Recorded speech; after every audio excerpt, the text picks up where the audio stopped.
wafdi heer sare ah oo hogaaminayay wasiirka beeraha Somaliland Mudane Faarax Cilmi ayaa maanta waxay soo gaareen wadanka Holland gaar ahaan magaalada Rotterdam.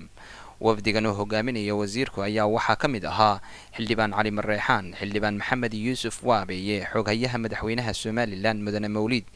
wafdigan ayaa waxaa soo dhaweeyay waxgaradka aqoon-yahanka dhalinyarada Somaliland ee ku dhaqan wadankan Holland.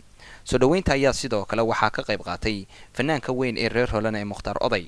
ugu horeyntii waxaa halkaa ka hadlay haldoorka jaaliyadda Somaliland iyagoo si heer sare u soo dhaweeyay wafdigan. waxaa loogu yimid haddaanu nahay jaaliyadda Somaliland ee Holland magaalada Rotterdam la yiraahdo oo aanu ku qaabilay wafdi jamhuuriyadda Somaliland ka socda oo uu hogaaminayo wasiirka beeraha Faarax Cilmi geedoole. wafdiga la socdana waxaa ka mid ah Cali Xasan Maxamed, Cali Marreexaan, Mawlid Maxamed Xaashi, Maxamed Xaaji Yuusuf Waabeeye. waxaan halkan ku soo dhaweynayaa wafdida halkan laga xusay ee imika Cumar iga horeeyay oo ka magacaabay oo hogaaminayo Faarax geedoole geedeeye oo hogaaminayo labada xildhibaan iyo xoghayaha afartaas ayaa maanta halkan ugu soo gaaray.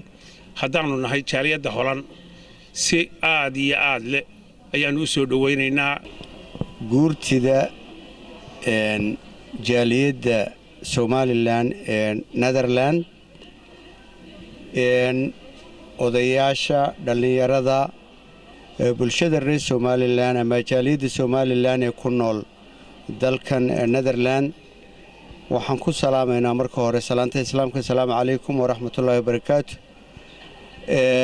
waxaan aad iyo aad ugu mahadnaqaynaa jaaliyadda reer Netherland magaaladan oo noogu qabatay xaflad soo dhaweyn oo aad u ballaadhan magaaladan Rotterdam.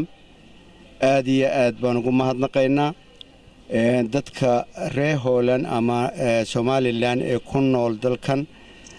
salaam baan u diraynaa intii xafladan ka soo qayb gashay iyo inta ka maqanba.